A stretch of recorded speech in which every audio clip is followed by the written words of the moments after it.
குறிப்பாக இந்த பிரம்ம முகூர்த்த வழிபாட விடவே ஒரு அதிகபட்சம் பலன் தரக்கூடிய வழிபாடு நம்மகிட்ட இருக்கா? அப்படி ஏதாவது நேரம் இருக்கா? கண்டிப்பா இருக்கு.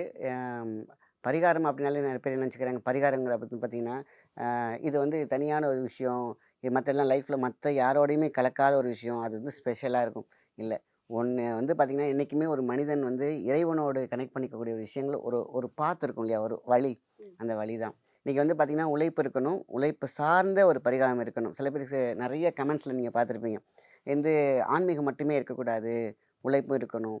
அந்த உழைப்பு அப்படிங்கிற ஒரு விஷயம் பார்த்தீங்கன்னா, 100% ஒரு மனிதனே உயர்த்துவதற்கு தேவை.